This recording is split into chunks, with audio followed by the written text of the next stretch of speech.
जो कहानी मैं आपको बताने जा रही हूँ वो एक सत्य घटना है। दो बड़े व्यापारी मिलकर विदेश से पैसों का लेन देन का व्यापार करते थे। उनमें से एक व्यापारी बीमार हो गया। 2 महीने बीत गए, वह ठीक न हुआ। दूसरे ने सोचा कि मुझे तो इसे आधा हिस्सा देना पड़ जाएगा, क्यों न इसे मैं मार दूं। उसने डॉक्टर को रिश्वत देकर उसे जहर का टीका लगवा दिया और कुछ दिनों बाद ही वह व्यापारी मर गया। दूसरे व्यापारी ने मरने वाले के परिवार को कुछ हिस्सा देकर उसका हिसाब किताब खत्म कर दिया।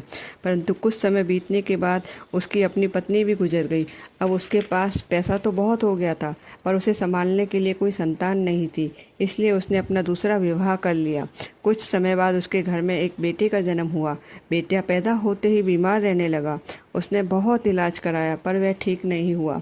12-13 साल हो गए, पर लड़का का कोई स्वास्थ्य ठीक नहीं हुआ और ज़्यादा बीमार पड़ गया। एक दिन व्यापारी परेशान हो गया और सोचने लगा, मैंने इतना सारा पैसा अपने बेटे पे लगा दिया है, ये अभी तक ठीक नहीं हुआ, मैं क्या करूं।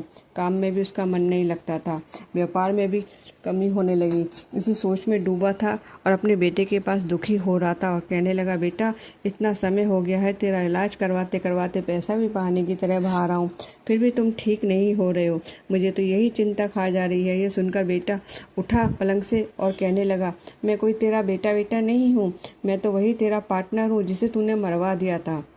मैं अपना हिसाब लेने के लिए आया हूँ। पास बैठा पिता घबरा गया और उस घटना से उसकी आंखें पहले वाली घटना उसकी आंखों के सामने आ गई और दिमाग परेशान हो गया और वह घर से बाहर आ गया और अपने आप ही बोलता जा रहा था, मेरी जैसी करनी है मुझे वैसी ही भरनी पड़ गई।